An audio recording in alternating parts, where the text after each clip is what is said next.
Merci, Monsieur Lambert. La parole est à Monsieur Jacques Krabal pour le groupe RRDP pour 5 minutes.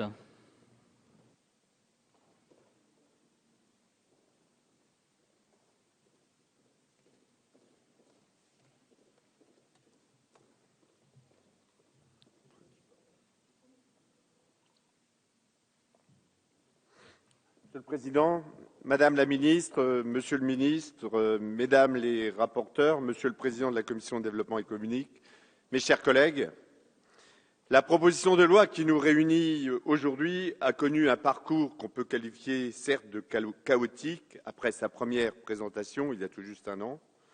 Il aura fallu toute la détermination de nos collègues du groupe écolo pour que cet examen parlementaire puisse avoir lieu et qu'un texte plus consensuel soit en mesure d'être débattu et, je l'espère, voté.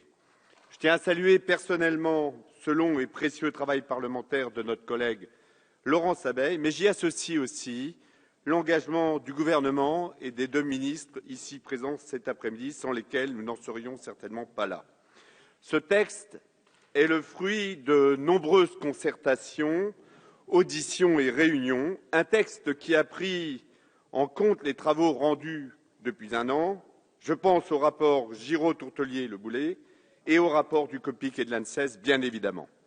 Je tiens à dire à tous ceux qui ont exprimé leurs doutes que ce débat législatif est nécessaire. Oui, il est nécessaire, car une bonne partie de nos concitoyens s'interrogent légitimement sur les risques potentiels des ondes électromagnétiques. Et certaines peurs irrationnelles peuvent naître de ce sentiment que des intérêts économiques puissants empêchent le débat. Il ne s'agit pas de jouer à se faire peur. Non, il s'agit d'écouter les inquiétudes et de prendre en compte les risques potentiels liés à la multiplication de technologies sans fil émettant un rayonnement électromagnétique dans notre quotidien depuis à peine 10 à 15 ans.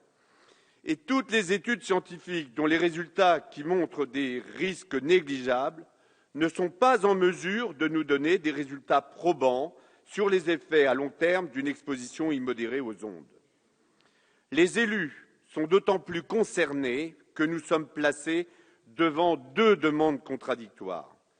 Concilier l'exigence de couverture du territoire, mais aussi la protection sanitaire de la population. Pour nous, ce n'est pas l'un ou l'autre, mais bien évidemment les deux. En tant que maire de Château-Thierry, j'ai connu des situations de blocage avec les opérateurs. L'expérience vécue montre la nécessité de la concertation. Vous avez raison, Madame la Ministre, l'installation des antennes, cela ne doit pas être le Far West. L'article 1er de la proposition de loi répond au besoin d'une concertation qui est aujourd'hui largement laissée au bon vouloir des opérateurs, sans compter que les capacités en la matière varient d'un territoire à l'autre.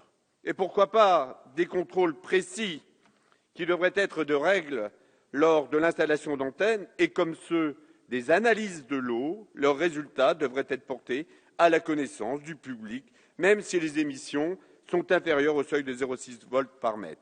Ce débat parlementaire nous donne l'occasion de rappeler que nous avons besoin d'études scientifiques rationnelles et indépendantes, tout autant que d'un plus grand dialogue avant de valider la pose d'une antenne ou d'un pylône.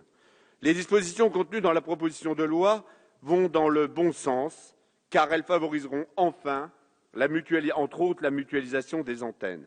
Elles posent un principe de modération de l'exposition aux ondes électromagnétiques, considérant que les intérêts de la science et de l'économie ne sont nullement exclusif d'une préoccupation de sécurité sanitaire. Le groupe de RDP y est largement favorable et Jeanine Dubié l'a exprimé largement en commission. En dehors de cela, nous sommes attachés en particulier à l'effort fait sur la pédagogie et l'information. Par exemple, si nous sommes conscients que l'interdiction du Wi-Fi pour les structures accueillant des jeunes enfants, c'est-à-dire les crèches et les écoles maternelles, peuvent être critiquées car les murs n'empêchent pas la propagation des ondes, mais elles sont un signal fort envers tous les parents pour alerter des risques particuliers qui sont avérés pour les jeunes enfants. Donc c'est un texte de progrès, un texte équilibré, certes un texte de petits pas, comme nous l'avons fait ce matin avec les phytosanitaires, mais vaut mieux des petits pas et avancer. Concernant l'hypersensibilité, je souscris au rapport demandé au gouvernement pour donner des réponses aux personnes qui souffrent de ce syndrome. Examinant le précédent texte relatif aux ondes électromagnétiques, la Commission des affaires économiques l'avait largement élagué de nombreuses dispositions. Nous espérons que l'examen parlementaire de ce texte retravaillé n'aboutira pas au même résultat et qu'il restera en finale l'essentiel des bonnes dispositions que nous soutenons. Là, je voudrais encore une fois citer Jean de La Fontaine, bien évidemment, que ce soit pour les phytosanitaires ou les ondes électromagnétiques qui n'existaient pas au XVIIe siècle. Pour autant, je voudrais citer la fable Le loup et l'agneau, avec sa morale. Eh bien, cette morale dit que la raison du plus fort est toujours la meilleure. Et là, je suis convaincu qu'en votant ce texte, eh bien, nous allons démontrer l'inverse. Donc, merci à vous et le groupe de RDP vote ce texte.